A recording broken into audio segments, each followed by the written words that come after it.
Hello, ഇന്ന് നമ്മൾ കാണിക്കാൻ പോകുന്നത് ഫുൾ മാറ്റ് ഫിനിഷ് ചെയ്തിട്ടുള്ള നെയിലാണ് കേട്ടോ. ഇതെല്ലാം എൻ്റെ പണി സാധനങ്ങളാണ്. രാജാവി എന്ന് പറയും പോലെ ഈ നഖത്തിന് വേണ്ടിയിട്ട് ഉപയോഗിക്കേണ്ട കുറച്ച് ടൂൾസാണ് ഈ ഇരിക്കുന്ന സംഭവങ്ങളെല്ലാം. ഇതിപ്പോൾ ഈ സെറ്റിൻ്റെ കൂടെ കിട്ടിയതല്ല കേട്ടോ. ചിലത് മാത്രമാണ് അങ്ങനെ സെറ്റിൻ്റെ ഒപ്പം കിട്ടുള്ളൂ. അല്ലാതെ കിട്ടാതെ നമുക്കിങ്ങനെ ഈ നെയിൽ റഫാക്കാനുള്ള ഒരു സാധനവും പിന്നെ ഈ ഒരു സ്റ്റിക്കും പിന്നെ ഈ ഒരു റിമൂവിങ് പാഡും ഒരു ഷീറ്റിൽ ഇങ്ങനെ നമുക്കിവിടെ നെയിൽ വെക്കാനുള്ള ഒരു ഗ്ലൂ ഉണ്ട്. ആ ഗ്ലൂ സ്റ്റിക്കറായിട്ടുള്ളത് ഒരു 20-22 എങ്ങാനും ഉണ്ടാവും. ഇത് പിന്നെ ഞാൻ മേടിച്ചത് മീഷോന്നാണ് കേട്ടോ. അല്ലാതെ നമ്മൾ നോർമൽ കടയിൽ നിന്ന് വാങ്ങാനും കിട്ടും. അത് കുറച്ച് എക്സ്പെൻസീവ് ആണ്. അങ്ങനെ നോക്കിക്കഴിഞ്ഞാൽ മീഷോയാണ് ലാഭം എന്ന് കരുതുന്നു. ക്വാളിറ്റി വ്യത്യാസം എന്തായാലും ഉണ്ടാവും. അപ്പോൾ നമുക്ക് ആദ്യം തന്നെ നമ്മുടെ നഖം ഒന്ന് റഫ് ആക്കി കൊടുക്കാം. എന്നാലാണ് ആ ഗ്ലൂ സ്റ്റിക്കർ അവിടെ സ്റ്റിക്ക് ചെയ്ത് കഴിഞ്ഞാൽ ശരിക്കും അങ്ങനെ ഇരിക്കുകയുള്ളൂ.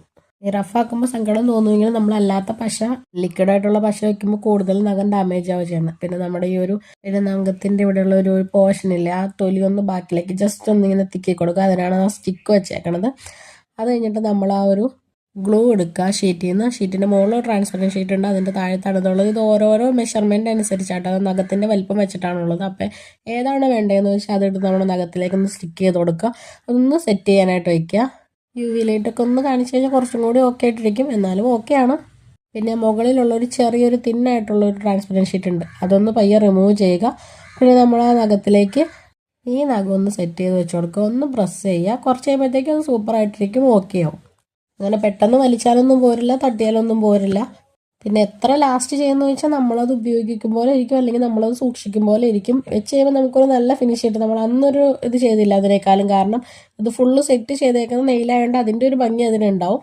പിന്നെ ഞാൻ നോക്കുവാണെങ്കിൽ ഞാനൊരു പിശുക്കി ആയതുകൊണ്ടും ഈ നെയിൽ ആർട്ടൊക്കെ ചെയ്യണേക്കാളും കുറച്ചും കൂടി ബെറ്റർ ഇതാണ്. നമുക്ക് ആർട്ട് ചെയ്ത നെയിലും കിട്ടും കേട്ടോ വാങ്ങാനായിട്ട്. പെട്ടെന്ന് എവിടെയെങ്കിലും പോകണമെങ്കിലും സെറ്റ് ചെയ്യാം. പിന്നെ ഞാനാണെങ്കിൽ പോകാൻ ഇറങ്ങാൻ നേരത്ത് ഒരു കൊച്ചു വന്നായിരുന്നു. സമയം ഒട്ടും ഉണ്ടായിരുന്നില്ല, പക്ഷെ ഞാൻ ഈ ഒരു സാധനം മേടിച്ചു. കാരണം പൊരിഞ്ഞ വെയിലാണ്, ആ വെയിലത്താണ് അതുങ്ങൾ ആ ഭാഗം തൂക്കി വരുന്നത്. അപ്പം നമുക്ക് പറ്റുവാണെങ്കിൽ ചെറിയ എന്തെങ്കിലും എമൗണ്ടിൻ്റെ ഒക്കെ എടുക്കണം കേട്ടോ. അങ്ങനെ ഞാനൊരു ഫ്ലോർ ക്ലീനർ മേടിച്ചായിരുന്നു. പിന്നെ എവിടെയെങ്കിലും പോകുമ്പോൾ പോസ്റ്റ് ആകുമ്പോൾ ഞാൻ പറഞ്ഞല്ലോ ബുക്ക് എടുക്കുന്നു. അങ്ങനെ ബുക്ക് എടുത്തു, പക്ഷെ വായിക്കാൻ സമയം കിട്ടിയില്ല. ഞാനല്ല പോസ്റ്റ് ചെയ്ത്, ബുക്കാണ് പോസ്റ്റ് ചെയ്ത്. ഇത് പിന്നെ രാത്രിയാണ് നമ്മൾ വന്നിട്ടുള്ളത്. നഖം അപ്പോഴും ഒന്നും പറ്റിയിട്ടില്ല, സൂപ്പറായിട്ടാണ് ഇരിക്കണം. ഇത് പിറ്റേ ദിവസം രാവിലെയാണ്, അപ്പോഴും അതുപോലെ തന്നെ ഇരിക്കേണ്ടത്. എന്ന് വെച്ചാൽ പണികളൊന്നും ചെയ്തില്ല എന്നല്ല, അത്യാവശ്യം പണികളൊക്കെ ചെയ്തു. വേണ്ടവർ മീഷോയിലും ഫ്ലിപ്പിലൊക്കെ സെർച്ച് ചെയ്താൽ മതി. അപ്പം അത്രയുള്ളൂ.